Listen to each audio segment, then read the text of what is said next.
ಪಾಕಿಸ್ತಾನದ ವಾಯುದಾಳಿಗೆ ಪ್ರತಿಯಾಗಿ ಅಫ್ಘಾನಿಸ್ತಾನವು ವಾಯುದಾಳಿ ನಡೆಸಿದೆ. ಮಧ್ಯರಾತ್ರಿ ಅಫ್ಘಾನಿಸ್ತಾನವು ಪಾಕಿಸ್ತಾನದಲ್ಲಿ ಪ್ರಮುಖ ಮಿಲಿಟರಿ ಕಾರ್ಯಾಚರಣೆಯನ್ನು ಪ್ರಾರಂಭಿಸಿದೆ. ಅಫ್ಘಾನ್ ವಾಯುಪಡೆಯು ಈಗ ಪಾಕಿಸ್ತಾನವನ್ನು ಪ್ರವೇಶಿಸಿ ವಾಯುದಾಳಿ ನಡೆಸಿದೆ. ಅಫ್ಘಾನ್ ಯುದ್ಧ ವಿಮಾನಗಳು ಪಾಕಿಸ್ತಾನದ ಬಲೂಚಿಸ್ತಾನ್ ಮತ್ತು ಖೈಬರ್ ಪಖ್ತೂನ್ಖವಾದಲ್ಲಿ ಬಾಂಬ್ ಮತ್ತು ಶೆಲ್ಗಳನ್ನು ಬೀಳಿಸಿವೆ. ತಾಲಿಬಾನ್ ಸರ್ಕಾರ ಫೈಟರ್ ಜೆಟ್ಗಳು ಮತ್ತು ಡ್ರೋನ್ಗಳನ್ನು ಬಳಸಿಕೊಂಡು ಭಯೋತ್ಪಾದಕ ಅಡಗುತಾಣಗಳನ್ನು ಬಾಂಬ್ ದಾಳಿ ಮಾಡಿ ನಾಶಪಡಿಸುವ ಮೂಲಕ ಪಾಕಿಸ್ತಾನದಲ್ಲಿನ ಭಯೋತ್ಪಾದಕ ಅಡಗುತಾಣಗಳನ್ನು ನಾಶಪಡಿಸಿದೆ.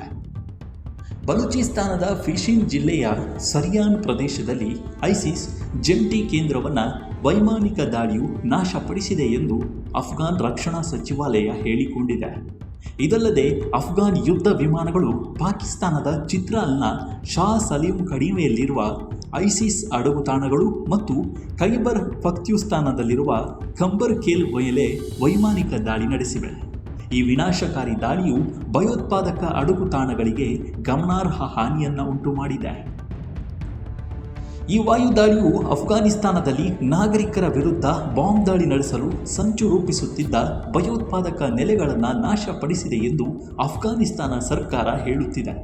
ಅಫ್ಘಾನಿಸ್ತಾನ ಸರ್ಕಾರದ ಈ ಕ್ರಮವು ಪಾಕಿಸ್ತಾನದಲ್ಲಿನ ಭಯೋತ್ಪಾದಕ ನೆಲೆಗಳಿಗೆ ಗಮನಾರ್ಹ ಹಾನಿಯನ್ನು ಉಂಟುಮಾಡಿದೆ.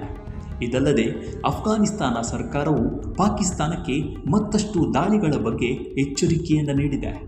ಭದ್ರತಾ ಬೆದರಿಕೆಯನ್ನು ಒಡ್ಡುವ ಯಾವುದೇ ನೆಲೆಯನ್ನು ಗುರಿಯಾಗಿಸುವುದಾಗಿ ಅಫ್ಘಾನ್ ರಕ್ಷಣಾ ಸಚಿವಾಲಯ ಘೋಷಿಸಿದೆ.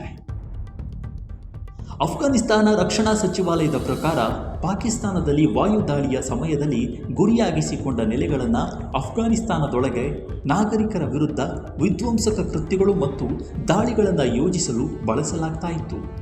ದಾಳಿಗಳನ್ನು ಹೆಚ್ಚಿನ ನಿಖರತೆಯೊಂದಿಗೆ ನಡೆಸಲಾಗಿದ್ದು ಗುಂಪಿಗೆ ಭಾರೀ ಸಾವು ನೋವುಗಳು ಮತ್ತು ವಸ್ತು ಹಾನಿಯನ್ನು ಉಂಟು ಮಾಡಿದೆ. ಆದರೆ ಯಾವುದೇ ನಾಗರಿಕರು ಸಾವನ್ನಪ್ಪಿಲ್ಲ ಎಂದು ಸಚಿವಾಲಯ ಮತ್ತಷ್ಟು ಹೇಳಿದೆ. ಅಫ್ಘಾನಿಸ್ತಾನದ ಭದ್ರತೆಯನ್ನು ದುರ್ಬಲಗೊಳಿಸಲು ಬಳಸುವ ಯಾವುದೇ ಸ್ಥಳವನ್ನು ಗುರಿಯಾಗಿಸಲಾಗುವುದು ಎಂದು ಅಫ್ಘಾನಿಸ್ತಾನ ರಕ್ಷಣಾ ಸಚಿವಾಲಯ ಒತ್ತಿ ಹೇಳಿದೆ. ಅಫ್ಘಾನಿಸ್ತಾನದ ಈ ಕ್ರಮವು ಪಾಕಿಸ್ತಾನದ ಇತ್ತೀಚಿನ ದಾಳಿಗೆ ಪ್ರತಿಕ್ರಿಯೆಯಾಗಿದೆ ಎಂಬುದು ಗಮನಾರ್ಹ. ಇತ್ತೀಚೆಗೆ ಪಾಕಿಸ್ತಾನವು ಅಫ್ಘಾನ್ ಗಡಿಯ ಬಳಿ ನೆಲದ ಕಾರ್ಯಾಚರಣೆಯನ್ನು ಪ್ರಾರಂಭಿಸಿತ್ತು ಮತ್ತು ತರುವಾಯ ಗಡಿಯಾಚೆಗಿನ ವಾಯುದಾಳಿಯನ್ನು ನಡೆಸಿತ್ತು. ಕನಿಷ್ಠ 35 ಅಫ್ಘಾನಿಸ್ತಾನಿಯರನ್ನು ಕೊಂದು ಹಾಕಿತ್ತು.